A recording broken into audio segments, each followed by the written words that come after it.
Bonjour à tous, on se retrouve pour un nouvel événement. Aujourd'hui, le The 50 se dispute à Saint-Cloud sur un long parcours, 3000 mètres. On a affaire à des concurrents âgés de 4 ans et plus. Ils sont 16 au départ et la course s'annonce très ouverte comme souvent dans ce type de rencontre. La compétition va se dérouler probablement sur un terrain collant et on annonce des pluies aujourd'hui. Alors peut-être qu'on peut évoluer vers un lourd, mais en tout cas, il faut avoir des aptitudes au terrain gras pour jouer un premier rôle dans cette course, c'est certain.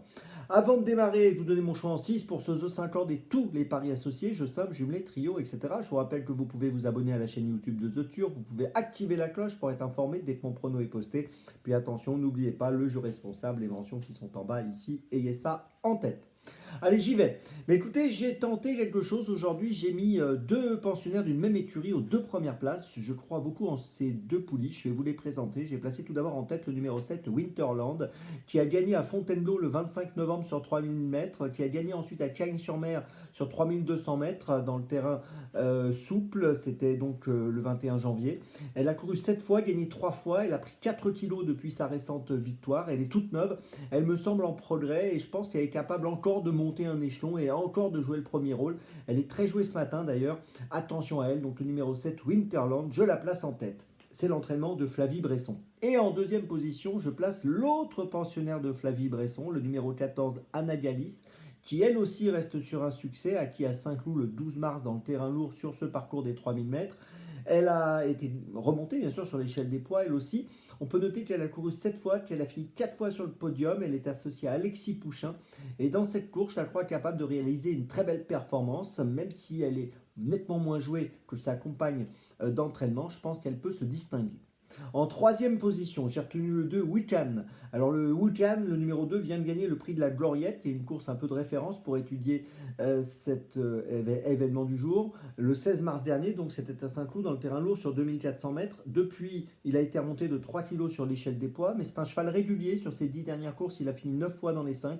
Je pense qu'il est compétitif pour une place. En quatrième position, j'ai retenu le numéro 8, Concerto. C'est le favori actuellement au niveau des cotes. Il vient de finir deuxième du prix de la Gloriette, battu d'une tête seulement par Wukan. C'était donc le 16 mars. Auparavant, il avait participé au meeting de Cagnes-sur-Mer. Ça s'était plutôt bien passé. C'est un cheval plutôt régulier. 16 courses courues, 10 podiums. Donc vous l'avez compris, il vaut mieux le garder avec nous. En cinquième position, j'ai retenu le 11, Flûte-en-Sol, qui vient de gagner à Fontainebleau le 2 mars dernier sur 3000 mètres. Associé à Hugo Lebouc, je pense que c'est une candidature intéressante. C'est une jument qui a été remontée de 3 kg sur l'échelle des poids, mais elle a une vraie aptitude au terrain lourd. Elle est en forme, donc là encore pour une 3, 4, 5e place, je pense que c'est intéressant. Et puis en sixième position, j'ai retenu un cheval qui a beaucoup d'expérience, c'est le numéro 16, Sham Sabad. Alors Sham Sabad reste sur une 3e place à Saint-Cloud le 16 mars sur 2400 mètres. Il va courir sa 85e course, vous vous rendez compte. C'est un cheval qui a déjà fait 32 podiums. Alors je pense qu'il est barré par plusieurs adversaires, mais pour une 4-5e place, je préfère le garder avec nous en bas de tableau à ce poids-là, à 52,5 kg. Il faut s'en méfier. Je vous résume mon choix en 6 pour ce The 50. En tête, les deux élèves de Flavie Bresson, le 7 et le 14. Et puis derrière, le 2, le 8, le 11 et le 16.